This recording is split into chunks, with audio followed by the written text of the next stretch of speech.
దేవుని ప్రియులకు శుభములు. ఈ దినమందు దేవుని వాక్యాన్ని చదువుకుందాము. గలతీ పత్రిక 6వ అధ్యాయము 8వ వాక్యాన్ని మనం చదువుకున్నప్పుడు, తన శరీరేచ్ఛను బట్టి విత్తువాడు తన శరీరము నుండి క్షయమును పంటపోయిను, ఆత్మను బట్టి విత్తువాడు ఆత్మ నుండి నిత్య జీవమును పంటపోయిను. ప్రియ దేవుని బిడ్డలారా, బాప్తిసం పొందిన మనమందరం కూడా ఆత్మ సంబంధమైన వారము.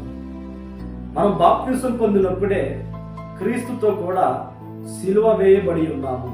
మనం ఎప్పుడైతే క్రీస్తుతో కూడా సిలువ వేయబడ్డామో మన శరీరేచ్ఛలను కూడా సిలువ వేసి ఉన్నాము. బాప్తిసం పొందిన తర్వాత శరీర సంబంధమైన కార్యాలు మనలో క్రియ చేయకూడదు. శరీరానుసారంగా మనం జీవించినప్పుడు అది మన జీవితానికి నష్టాన్ని కలిగిస్తుంది. మనము అలాగున ఉండకుండా మన ఆత్మీయ జీవితంలో ఆత్మ సంబంధమైన వారముగా మనం నడిపించబడాలి.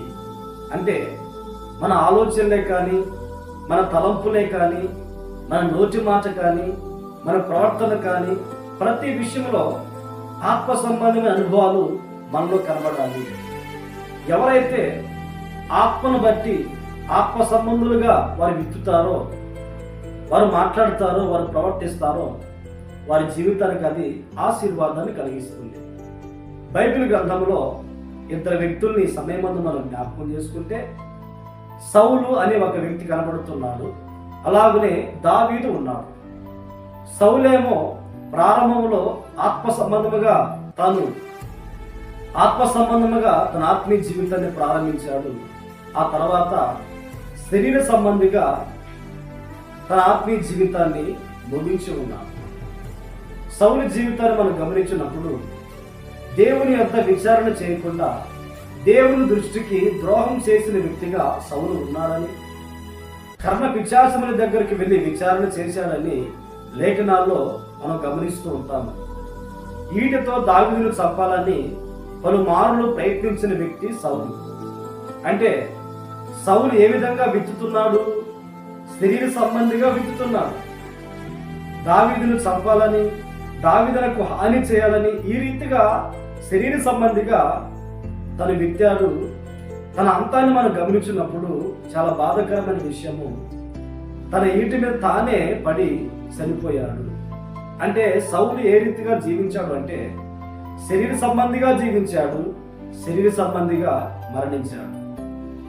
ప్రియ దేవుని బిడ్డలారా, దావీదు యొక్క ఆత్మీయ జీవితాన్ని మనం గమనిస్తే, సౌలు దావీదును పలుమార్లు చంపాలని ప్రయత్నం చేస్తున్నప్పుడు ఒక దినాన దావీదు చేతికి సౌలు చిక్కాడు. దావీదు తన హృదయంలో నొచ్చుకుంటూనే సౌలు యొక్క వస్త్రాన్ని కోసి కాస్త దూరం వెళ్ళిన తర్వాత సౌలుతో మాట్లాడతాడు, రాజా, ఈ దినాన దేవుడు నిన్ను నా చేతికి అప్పగించి ఉన్నాడు.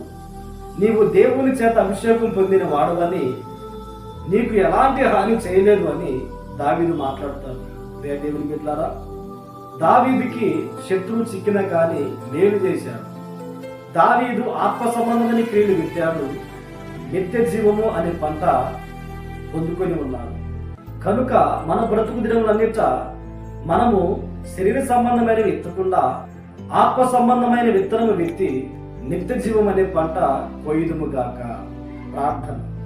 పరిశుద్ధుడా, ప్రేమ స్వరూపి, ఆశ్చర్యకరుడా, స్తోత్రమైన శరీర సంబంధమైన క్రియలు విత్తకుండా ఆత్మ సంబంధమైన క్రియలు మేము విత్తి నిత్య జీవం అనే పంట కొయ్యటకు సహాయం అనుగ్రహించుకొని ప్రార్థిస్తున్నాను.